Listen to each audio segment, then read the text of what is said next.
Bismillahirrahmanirrahim. Assalamualaikum warahmatullahi wabarakatuh. Halo, apa kabar teman-teman? Berjumpa lagi dengan Tip Otomotif Channel. Semoga teman-teman dalam keadaan selalu sehat, selalu baik-baik saja, dimudahkan segala urusannya dan berikan rezeki yang halal yang berkah Allah Subhanahu wa taala. Amin amin ya rabbal alamin. Berjumpa lagi dengan Tip Otomotif Channel. Di kesempatan pagi hari ini saya akan memberikan tips bagaimana cara memanaskan mobil yang jarang dipakai, mobil yang sering dongkrok, mobil yang sudah tidak lama digunakan. Bagaimana cara memanaskan mesin agar mesin mobil selalu baik-baik saja, selalu optimal dan tidak cepat rusak. Oke, jadi mobil saya ini Avanza. Oke, tapi sebelum menyaksikan video ini jangan lupa di like dulu ya, di like, share, dan subscribe Tip Otomotif Channel. Oke, jadi begini teman-teman, mobil saya ini benar-benar ya 2 minggu lebih tidak saya gunakan, tidak saya panasi, tidak saya nyalakan mesinnya. Kondisinya seperti ini baru saya cuci tadi teman-teman. Tadi ketika pagi tadi saya bangun pagi, saya cek itu di atasnya itu kotor sekali karena kan kebetulan hari ini sering hujan deras ya. Jadi debu air hujan itu nempel di sini karena kebetulan garasi saya kan dekat terbuka ya, anginnya kencang, hujannya deras, jadi kotor dan banyak kotoran burung di sini. Nah, ini barusan saya cuci. Oke, langsung saja bagaimana cara menyalakan, cara memanaskan mesin mobil yang lama dongkrok seperti ini. Oke, yang pertama ini sudah saya ucapkan kuncinya. Nah, jadi ketika mobil ini tidak saya pakai dalam waktu lama, sebelum saya parkir itu mobil saya parkir. Caranya untuk memarkir mobil yang ingin diparkir lama itu saya ganjal ya, ini rodanya saya ganjal, kemudian saya lepas handrem ya, handrem saya nonaktifkan, saya ganjal itu agar nanti ketika seperti ini ya, ketika kena air dicuci, nanti ketika kita ingin jalan itu agar tidak ngancing remnya ya. Nah, kalau posisi parkir lama handrem aktif itu nanti pasti ngunci, teman-teman juga pernah mengalami ya tentunya ya. Oke, selanjutnya sebelum kita menyalakan mesin, teman-teman sebaiknya cek dulu di dalam mesin ya teman-teman. Nah, kita cek dulu karena kita tidak tahu waktu malam hari itu ada kucing atau tikus yang mengacak-acak mesin mobil kita. Oke, kita buka dulu ya, cek dulu mesinnya. Tuh ya, ketika parkir lama handrem saya nonaktifkan. Kita buka kap mesin ya. Kemudian sebelumnya kan ganjel ya, ganjal agar tidak gelundung. Selanjutnya kita buka kap mesin. Oke, kap mesin sudah terima. Ini kondisinya mesinnya ya, setelah ditinggal, tidak dipanasi, tidak dinyalakan 2 minggu lebih. Jadi jangan langsung dinyalakan, kita lihat dulu kondisi mesinnya. Barangkali ada kabel yang putus, banyak kotoran tikus di sini, berarti ada indikasi nanti ada kabel yang terputus. Nah, kita cek semuanya, kita cek oli-olinya, minyak remnya, kita cek olinya ya, volume olinya ya, jangan sampai ada kebocoran yang kita tidak tahu ya, karena memang mesinnya bocor kemudian netes-netes terus, kita tidak kontrol. Ketika kita langsung pakai mobilnya itu nanti bisa berbahaya, nanti kehabisan oli, mesinnya bisa panas ya. Kita cek ada yang bocor apa enggak, kemudian kita cek kabel-kabelnya ya. Oke, kita cek akinya juga, kabel aki, kemudian kita cek kebocoran di bawah. Nah, cek teman-teman harus ngecek di bawah kalau ada kebocoran pada radiator, pada oli ya. Jadi ketika ada bocoran parah pada radiator sebaiknya jangan dinyalakan, diisi dulu radiatornya. Begitu juga dengan oli, kalau ada indikasi oli bocor netes di bawah sebaiknya dicek volume olinya, kalau kurang diisi dulu ya teman-teman, baru kita berjalan dan untuk selanjutnya bisa diperbaiki. Cek juga tampungan air reservoir air radiator, kemudian radiatornya ada yang bermasalah apa enggak, ada yang bocor-bocor apa enggak, timing belnya ya, ban belnya ya.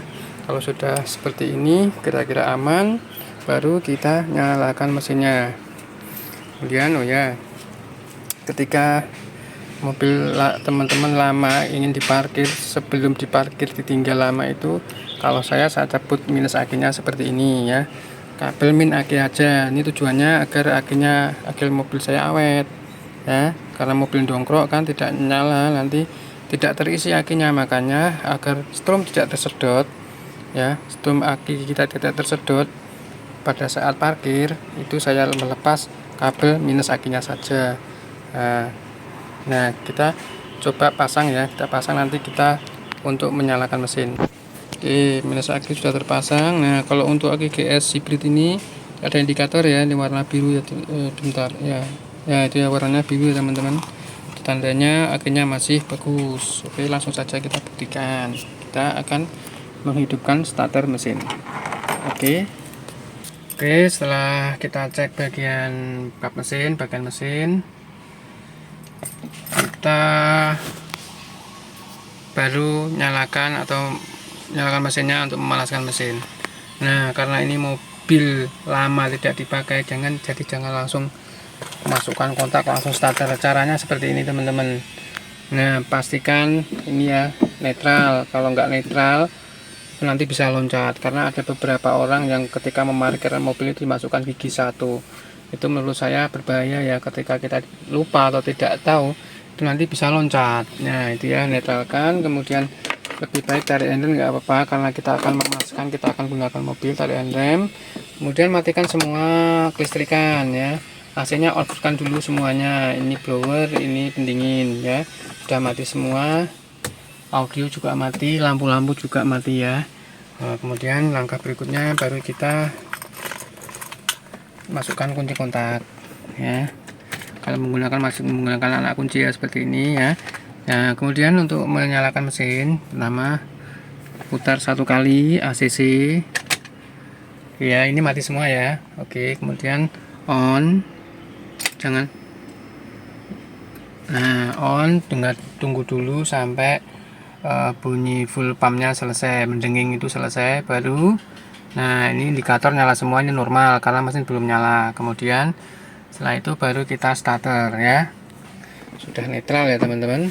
Kemudian kita starter. Bismillahirrahmanirrahim. 2 minggu tidak dipakai sama sekali, mudah-mudahan akinya masih awet, masih kuat starter. Oke, mesin menyala ya teman-teman. Jadi alhamdulillah aki saya masih kuat walaupun tidak dipakai sama sekali selama 2 minggu.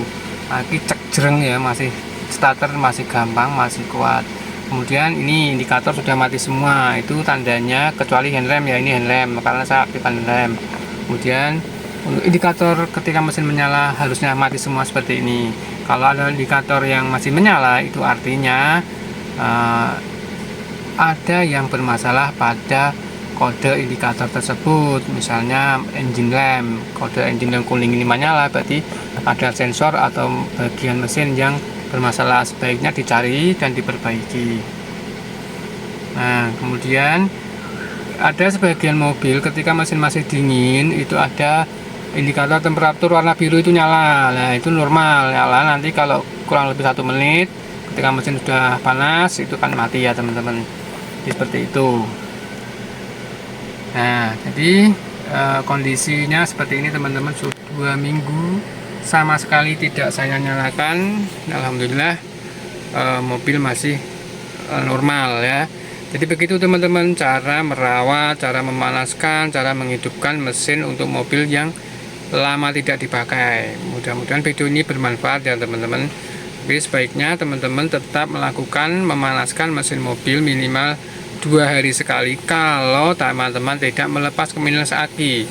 Kalau teman-teman tidak melepas kabel aki, ya harus sering-sering dipanasi ya, karena akinya ngedrop, karena stromnya ini bisa kesedot ketika tidak melepas aki. Kemudian sebaiknya setelah ini panas ya, ini kan RPM nya masih di atas 1000, itu wajar karena mesin dingin. Nanti setelah idle teman-teman sebaiknya, karena ini sudah lama 2 minggu atau lebih tidak digunakan, kita buat jalan muter-muter komplek agar kaki-kakinya bisa normal kembali. Itu ya teman-teman, tips bagaimana cara memanaskan, menghidupkan mesin mobil yang lama tidak digunakan. Semoga video kali ini bermanfaat. Jangan lupa di like, share, dan subscribe Tio Otomotif Channel. Sampai jumpa di video selanjutnya. Wassalamualaikum warahmatullahi wabarakatuh.